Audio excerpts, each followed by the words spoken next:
So everyone should be able to see my screen. So I will get started. So I'm going to be talking about the ceramics of Lewis Holes, Nevada. So Lewis Holes is a small habitation site that is on the that is right on the California-Nevada border, and it's just barely in Nevada. So I'll give a brief overview of what's going to be in my presentation. So I'm going to be talking about the location for Lewis Holes, the environment that it's in, the cultural context. I'm going to spend quite a bit of time talking about ceramics and ceramic theory, just in case, because I don't want to be talking about some ceramics that people are unfamiliar with. So I'll talk about the ceramics of the Mojave as well as the ceramics of Lewis Holes. And there's a comparative study that I'll bring up, as well as my interpretation for the site. So this photograph, which is the photograph that I used for my presentation announcement, is from Richard, I think it's Richard DeRuse or DeRuse, I can't pronounce his last name, but it was his recording of the Mojave Road and all of the different sites and places that he saw along the Mojave Road. So it's just nice to have a historic photograph. So this is from 1863. So Lewis Holes is located in the Mojave Desert. It's a habitation and rock art site that has rock shelters as well. And the original site record for it in 1953 is fairly incomplete. I had to do some deep digging because I found a couple surprise site records that I wasn't expecting to find. So it was recorded in 53, 68, and then it was updated in 2007 by UNLV. And the 2007 update wasn't really a site recording. It was more just to see the condition of the site and some of the environmental impacts that had happened to the site. So it's bounded by the Castle Mountains, which you can see right along here. And there's a lot of water sources that are right next to it, because you have Lewis Holes, you have Kennedy Well just a little bit over, Stray Cow Well, and then you also have Coil Spring. So there's quite a bit of water here, so it would have been a really well-watered area. So the Castle Mountains are a pretty important area. They were proclaimed a national monument by President Obama in 2016, and it's bounded on three sides by the Mojave National Preserve. So the most important part of the Castle Mountains is that it's host to the Landfair watershed, which is a fairly large aquifer that gets its recharge from the New York mountains and feeds Paiute Spring.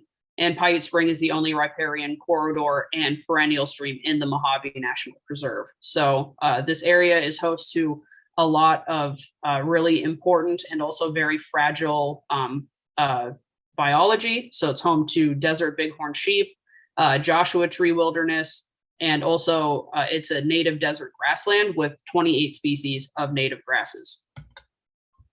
So the culture groups that would have occupied this area are mostly the Chemehuevi and the Southern Paiute, and quite possibly the Mojave, which I'll get into in a little bit. So the Chemehuevi are a closely related group to the Southern Paiute, and they're a Southern Numic branch of Uto-Aztecan language speakers. So that includes most of the cultures that are through here a little bit. Then you have human speakers that are down toward the southwest. So the Chemehuevi are a little bit different in that they were heavily influenced by the Mojave to the south. So the Mojave are a human group, and this human connection allowed for the Chemehuevi to adopt certain traits like floodplain farming, agriculture, and also ceramics. And the key here, since I am talking about ceramics, is that the ceramics of the Chemehuevi are usually paddle and anvil, which I'll explain in a minute, as opposed to coil and scrape. So coil and scrape ceramics are found mostly in the Great Basin and northern Mojave Desert. So that's going to include everything that's up here. And then you only get paddle and anvil ceramics that are down lower here. They also practice coil and scrape, but paddle and anvil is really uncommon in the Mojave Desert. So because the Chemehuevi migrated into the Southern Paiute territory later, they also had some dietary restrictions. So the Mojave may have given the Chemehuevi their name as a rough translation of fish eater, because they abstained from eating fish, and the Mojave are known to really enjoy eating fish. So I just think that's a little funny. They also had a really wide trade network that extended to the Kawayasu, Serrano, Vanium, Kauai, and Degeno. So they covered a whole lot of territory all through here. And the Mojave were also known to trade with the Chumash on the Santa Barbara coast. So these trade networks ran really, really far. So this is just an up close. And I have the up close here because the New York Mountains are about here. So Lewis Holes is right in here. So this is like a little bit of a border interaction zone, which is really interesting in the occupation history of the Mojave Desert, because there's a lot of really interesting research questions that take place in areas like this. So the Southern Paiute Territory spans from the Colorado Plateaus, Basin and Range Province, and Mojave Desert. And I know that this looks like a lot of text, and there's a reason that I'm talking about all of their lifestyles and lifeways, because it's really important in the context of adopting ceramics. So they practiced a really wide diet breadth because of resource availability. So a lot of it was small game and birds. Big game was probably just bighorn sheep and other larger animals. So the plant foods that they subsisted on were roots, berries, agave seeds, and pinyon. And the best pinyon was known to come from Mount Charleston. And Mount Charleston is really important to the Southern Paiute because that is their cultural birthplace. So that is where they came from in their creation myth.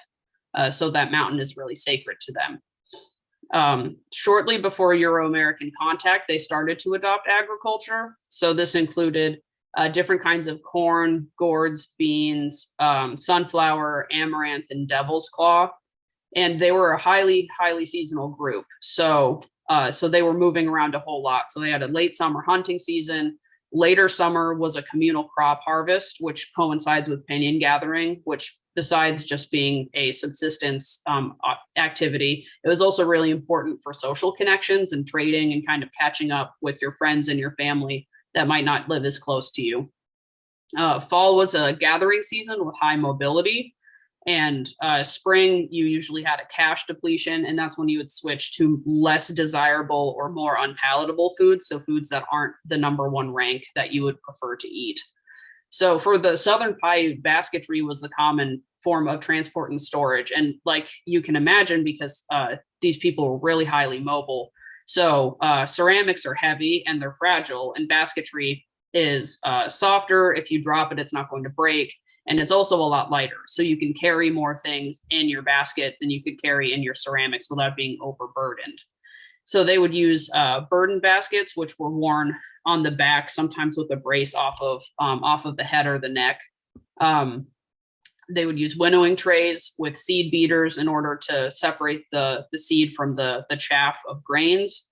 And also basket water jugs, which were usually coated with pitch on the inside to waterproof them. So the Chemehuevi didn't use stone boiling because the Southern Paiute also would cook in their baskets using a hot stone that you would roll around really fast so you wouldn't burn through the side of your basket and you could cook the contents. And instead, the Chemehuevi would use ceramics. So this is an important cultural distinction. So why did I spend all of that time talking about all of the different foods when I'm talking about ceramics? And it's because ceramic adoption is heavily influenced by feedback loops. So according to Dean Arnold, only 30% of residentially mobile societies manufacture and utilize pottery. And it's because you need a lot of time, a lot of resources, and you also need to stay in one place for a long time if you're going to be making pottery. So you need to collect your resources, which include your clay, your temper, which is what you'll add to your clay to make it more plastic and less likely to crack or break. You also need to collect all of your firewood, and you need to have a stockpile of that for if you're doing an open fire or a kiln. And if you're doing trench firing, you also need the time and the manpower to dig your trench to fire all of your pottery in. Manufacture for pottery also coincides with the harvest season. And the catch here is that women manufacture pots traditionally in most societies, and they're also the gatherers of wild resources. And women also are responsible for most of the child rearing. So this is a lot of stuff that's on women's plates for them to get done if they're also going to adopt pottery. Hunter-gatherer lifestyles also might place them somewhere that has no ceramic resources. So they might not be close to any clay sources or anywhere that has desirable tempers. And this can be really difficult, especially because a lot of pottery manufacture hinges on the fact that you know your clay source really well. So if you're traveling around all the time, your clay sources might be really variable. So just to show for some time, you have to pound your clay after you collect it, and you also have to let it dry because it needs to be pulverized into a dry powder before you can use it. You have to find and grind your temper. So a lot of the paddle and anvil pottery is made with sand temper, which is a little bit easier. But if you're using stone, you have to gather your stone and you have to crush it. You also have to let your pottery dry, which is probably the most difficult thing to do if you're in a highly mobile society, because you need to stay somewhere long enough to let your pottery dry enough and also not crack by speeding up the drying process. You need to have time for your firewood and also have time to fire your pots. And also you have to have time to decorate them if you're going to decorate it. So this is a considerable time sink here. However, ceramic adoption is really beneficial for some societies. So it's not always it's not very compatible with childcare. So there's an ethnographic example with the Papago, where the researcher who went to go work with them said that the connection that all of them had was really deep. And whenever there would be a child that was crying or needing food, it didn't matter if the mother was nearby or far away, they would all pitch in to help the child and take care of it, just like the kid was their own. And that's probably how pottery was able to be manufactured in these mobile societies, was because you had a really tight-knit group of women in the community who would help out with childcare. So ceramics is something that also, once you start doing it, you can't just stop and come back to it later. Whereas with basketry, if you're weaving a basket, if you leave it, it's going to be in the same state that you left it when you come back to get it. But with ceramics, if you leave it, your pot could crack, or your firing atmosphere could be too cold. There's a lot of other variables that go in with that. So ceramics have some social ramifications, which include increased bonding with households. You create a social network, and also you create trade with other groups if you decide to trade your ceramics.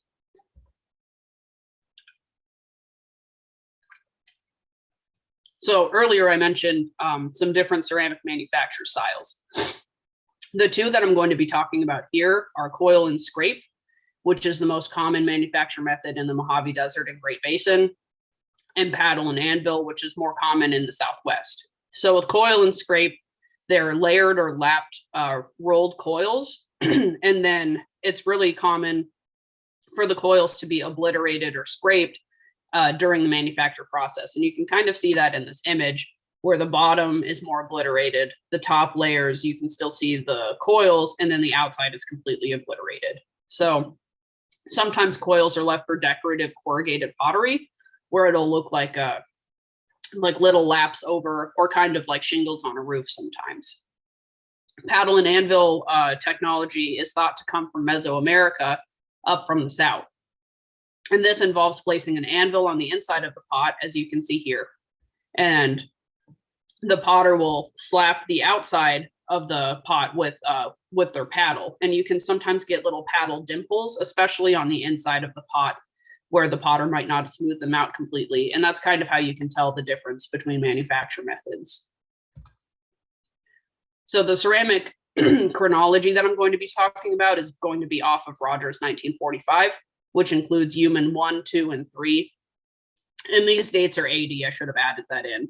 But Human 1 is about 800 to 1050, and Human 1 is basically the first introduction of paddle and anvil pottery technology into the Mojave Desert.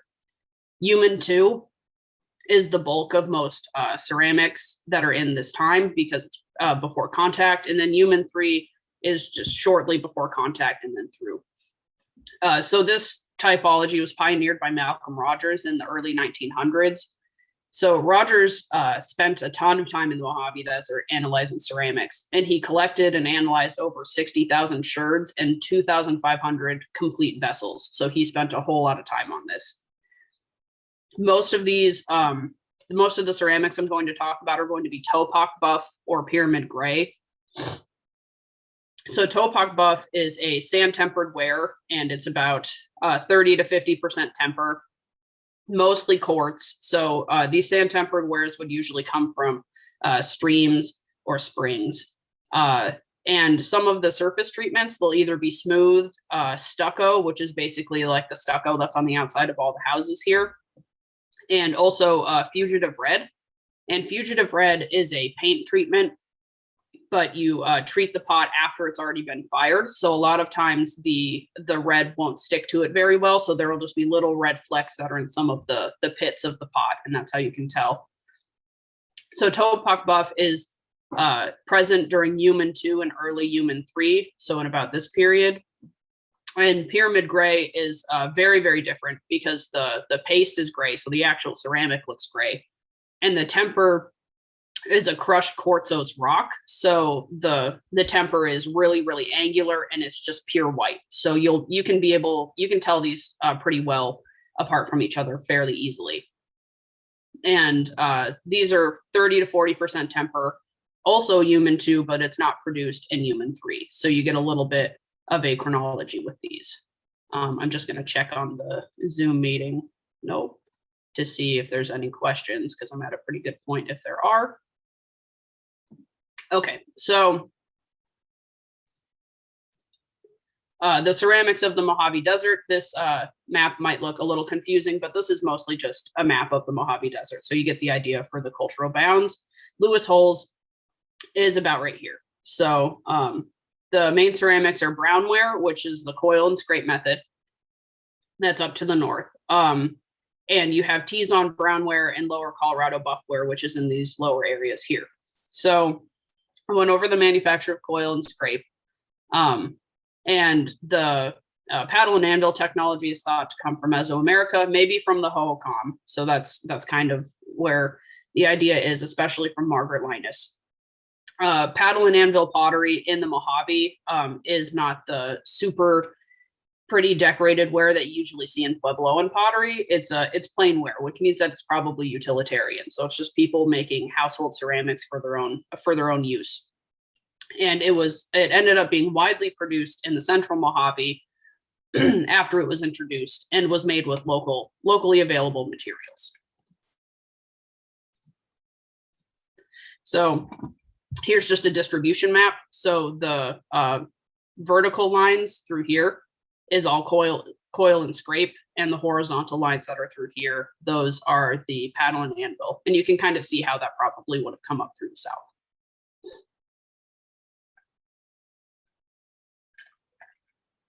So these paddle and anvil pots are thought to be part of the Patayan tradition. So the Patayan are thought to be the human ancestors of the Mojave. And they may have had a Hohokam influence. So Lower Colorado Buffware ceramics are usually pretty closely tied to this culture group. And they're also considered to be associated with the desert series points. So you have the desert side notch points and cottonwood triangular projectile points. So when you start to see those, you can kind of assume that there's been a little bit of an interaction sphere there. So the Patayan influence is thought to be present in the Mojave Sink area around 800, and that's by Warren. And that also coincides with the Halloran Springs turquoise exploitation by the Virgin Puebloans. So you're getting a lot of activity here in the Mojave from the southwest. So something else that's important to tell is if ceramics are local or intrusive. So some recent investigations show that most ceramics in the Mojave are locally made. And that's in comparison to the Southwest, where you have a good amount of ceramics that are locally made or they're traded in.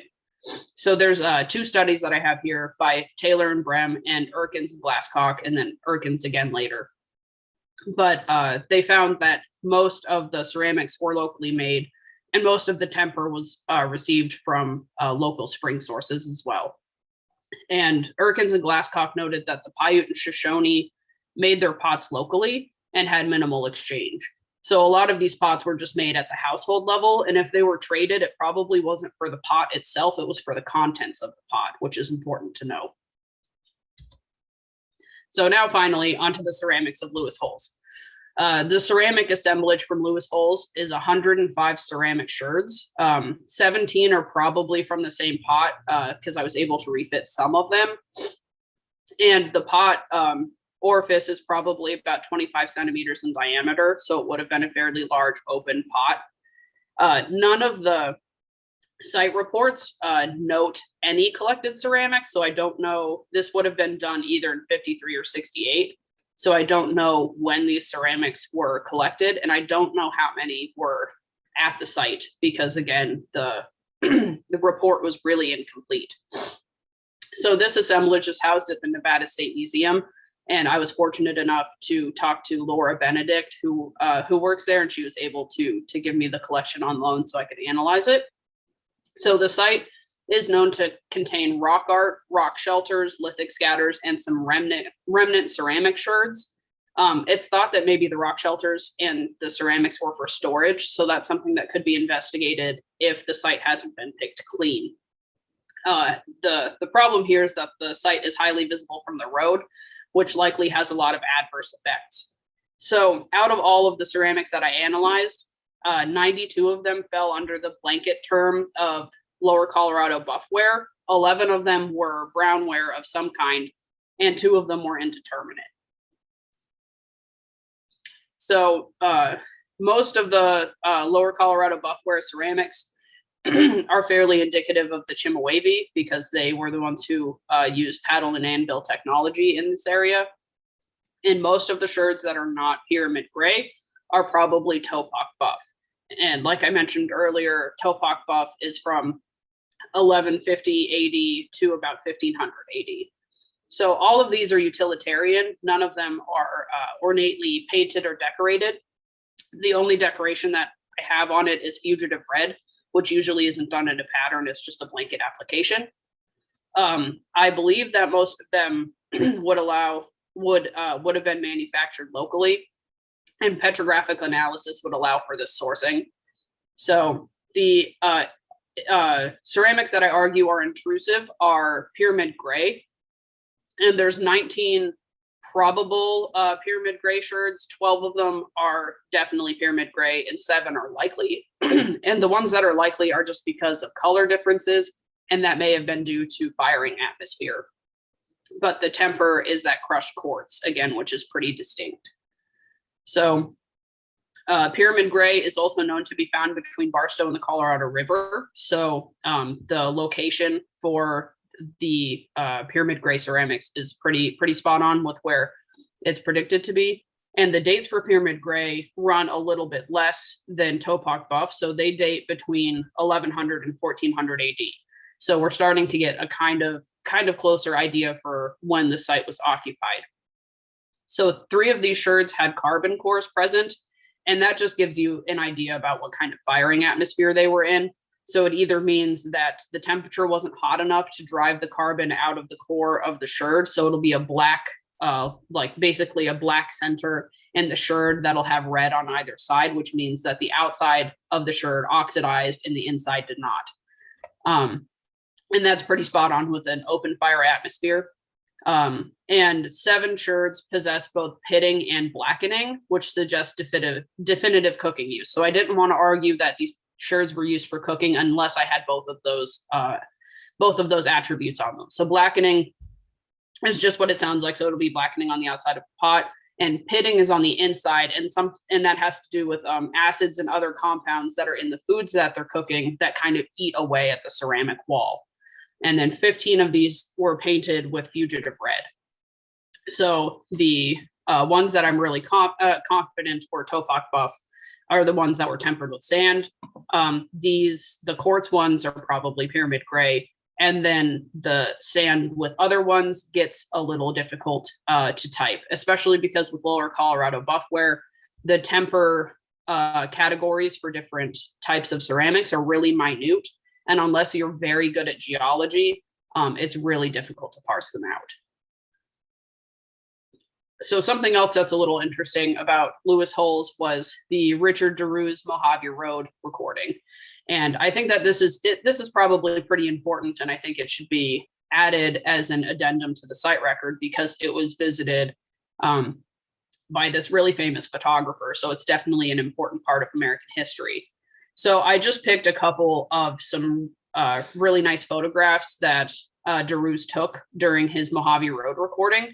And a lot of these are local sites that maybe some people will recognize. So from left to the top right, there's the Fort Mojave surgeon, John Stark, with some unnamed Native Americans. I'm assuming that they're Mojave, but I do not know. They didn't give any more information. And I should add that most of these photographs were taken in 1863.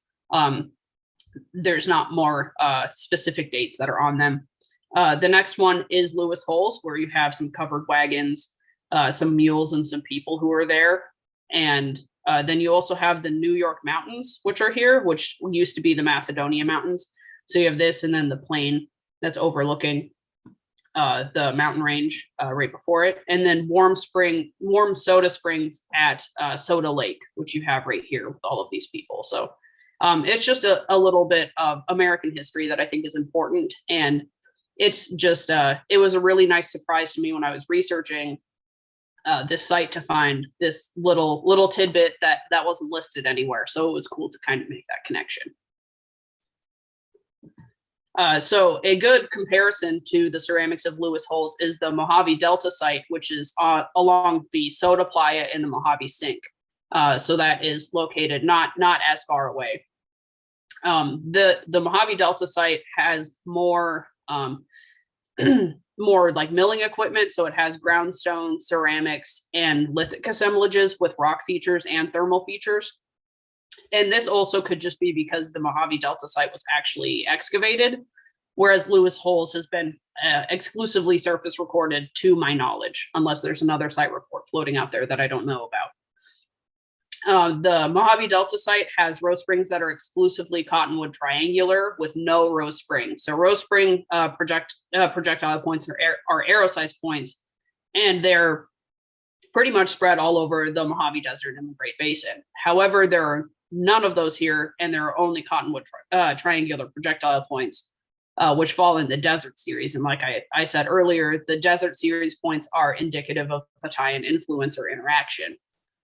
So the Mojave Delta site only has 10 sherds. 2 of them refit, and the types include Parker and Topak Buff, Desert Topak Buff, and Tizon Brown or a Serrano type. So Tizon Brownwares are really, really, really thick. And also small sherd sizes. The jar that refits include 2 rim fragments, so they were able to kind of get the orifice size, and it would have been a storage jar. So the interesting thing about the storage jar is that it was associated with the thermal feature that's there. So it was probably integrated with cooking in some way. And like in Lewis Holes, there's a cooking jar that was definitely there. But I don't know if it was associated with a thermal feature because there's no provenience on where in the site these sherds were collected. So Lewis Holes had the added advantage of having 2 rock shelters that could have been used for habitation. And there was also a surrounding area that was said to have a midden and a deep debitage deposit, but that was only mentioned and not fully recorded in the original site reports. So Lewis Holes is also a well-watered area. So the Mojave Delta site was argued to be a seasonal occupation. And other than summer, Lewis Holes probably would have been a pretty desirable place to live with all of those different water sources. So they could have stayed there for longer, which would explain the ceramics were larger. The cooking jar was fairly large. And also the fragments of the ceramics were typically larger ceramic fragments. And it was mentioned in one of the site reports that 1 rock shelter was used for storage. So it could have been an area that they would spend quite a bit of time in. Both assemblages were associated with cooking or thermal activity, and both of them have paddle and anvil Patayan pottery. So while there is a variety of sherds that were at the Mojave Delta site, by and large, most of them were of the Topak Buff type. And Lewis Holes just happened to have more intensive pottery use. So what's my interpretation here? I believe that Lewis holes is part of the Patayan tradition in Mojave Desert archaeology. Patayan is roughly translated to the old ones, and they are said to be the ancestors of present day human speakers. So they begin to be present in the Mojave around 800 to 900 AD, and then you don't see as much influence after 1500. So the Mojave and the Chemehuevi are human cultures because the Chemehuevi is an offshoot that migrated into the Paiute region around 200 years before Euro-American contact. So that puts it at around 1500 AD, but there's quite a bit of wiggle room that's in that date. So I think that Lewis Holes is likely a Chemehuevi site based on the site assemblage. So there's a really low amount of coil and scrapewares, a lot of paddle and anvil. Nothing's really decorated, and it's all utilitarian. I also think that most of the ceramics that were there were made on the site or in the surrounding area. So other than pyramid gray, like I said, these were locally made. I think that pyramid gray was probably traded in. The walls for pyramid gray are really, really thin, whereas the walls for the other paddle and anvil Topak buff was really variable. Some of them were thinner, some were thick, and some were just kind of irregular. So I think that the ceramics here were used for cooking and utility because of the minimal decoration and the blackening and pitting, and also the wide orifice for the more complete vessel that was there. And I think that it was a household level production model. So I don't believe that these ceramics were being made to trade or for any amount of profit. I think they were just being made to be used. So there are some future directions that could go on here. I think that the ceramics could be subject to petrographic sourcing. I think that would be really beneficial so we could tell exactly where they came from. And also, I think that the site needs to be revisited and maybe more thoroughly recorded, especially with the finding of the Richard DeRue's visitation for the Mojave Road photographic survey. I think that there's some National Register eligibility that might be in here for a site that is otherwise fairly incomplete. So I want to say thank you to Rayette and Samantha for asking me to speak here. And also thank you to Laura Benedict for allowing me to look at this assemblage in the first place and kind of piece everything together. And also to my advisor, Barb Roth, and also Karen Hari for Dr. Hari was really, really helpful with pushing me out of my lithics comfort zone to analyze a ceramic assemblage. And I'm definitely a better archaeologist for it. So thank you. Oh, how long does it take to dry ceramics? And then how long to fire it?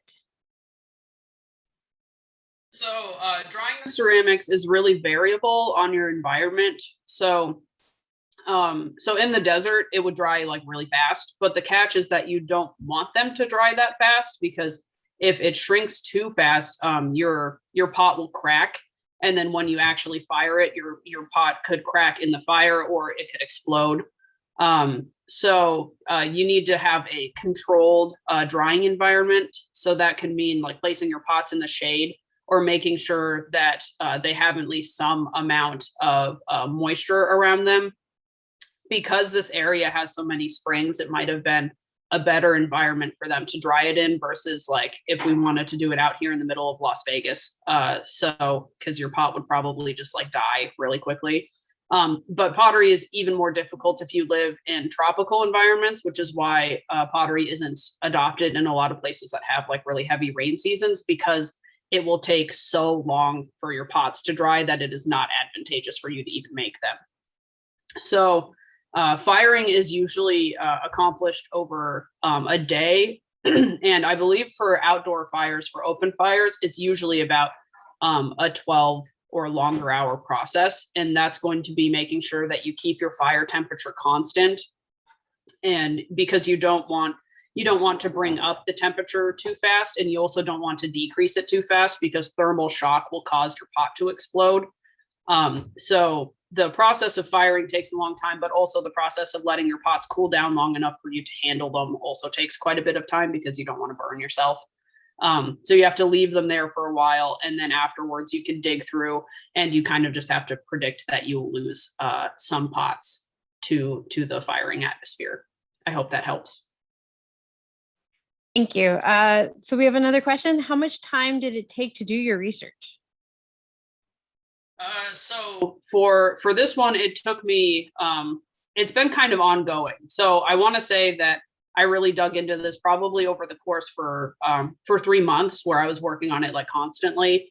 And then as time goes on, I check on it. I check in to see if there's anything else that I could add. And that's actually how I found out about the Richard Derues photographs, because when I had what I what I thought was my research completed, I was just like, oh, you know what? I'm going to try to see if there's any photographs that I can get, because I just had old site reports, and the site reports didn't have very nice photographs in them. So that's when I found out about the Richard Derues and Mojave Road survey. So hold on one moment. My cat is being very loud. Will you come in? Thank you. Okay. So he likes to make an appearance on every single talk that I have to give. So basically I keep discovering more stuff every time that I go in. So another thing that I would like to do with this is here at UNLV, we have the Southern Nevada type collection for all of the ceramics that are available. So these are basically the ideal comparative collection. So I don't even think that this research is completed, because I would like to go in and compare all of the sherds against the Nevada type collection to see if my identification is correct. So that's something else that I'm going to be going. So I guess it's still not complete. So we have another question. Can you describe briefly the lives of the tribe's life range, that is? So Donald, would you be able to clarify a little bit what you mean by life range? Is this like their lifestyle, what they would do, things like that? How long did they live? From biological data, it seems like they lived like still a fairly long life. So I don't work with Native American remains like at all, but one of the professors at UNLV does, and from what I've noticed is that it seems to be more common to find Native American remains that are probably in the 40 to 50 year range. I know a lot of the difficulty in regards to illness seems to come. This is my observation. I'm not a biological anthropologist. I don't do that kind of research as my specialty, but it seems to come a lot from infections, and usually these come from teeth. So teeth are really important to look at. So a lot of it'll be dental abscesses or caries, and you can tell when an abscess is very badly infected and kind of make a fair judgment that unless there's some kind of other skeletal trauma, that probably it's infection that killed this person. Again, that's my observation, but there's also plenty of evidence that people live well into old age. And this is also really important because they had a community that would take care of them. So in a lot of the older individuals that you find, you would be shocked to see the level of trauma that they've endured that's healed.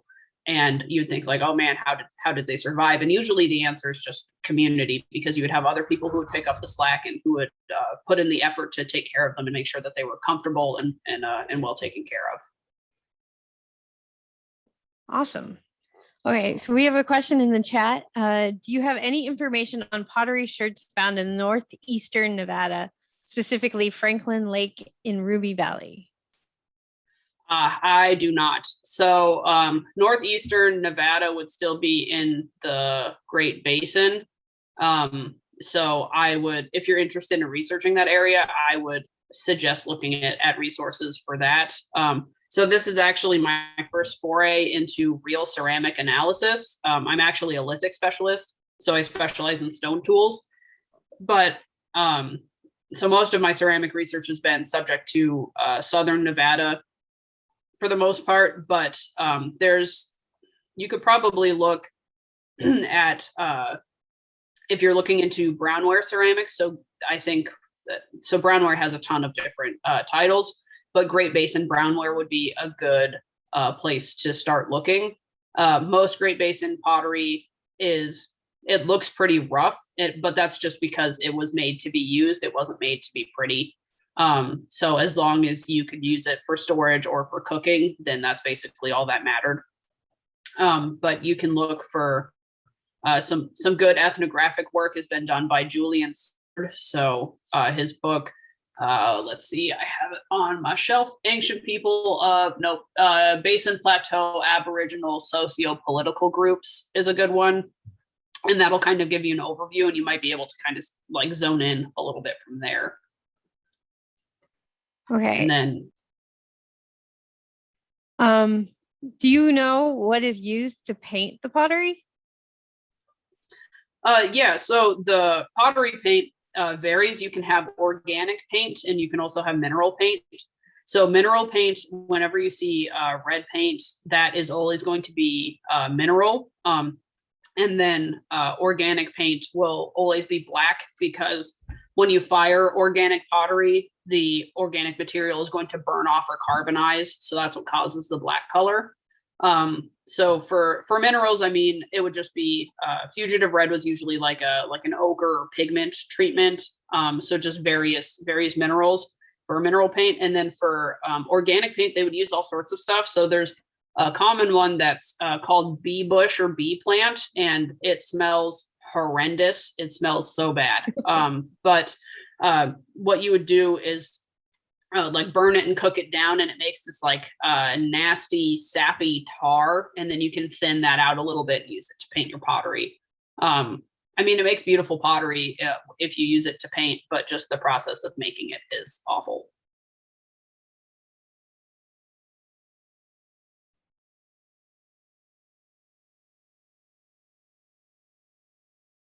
Do we have any other questions for Kara before we say thank you?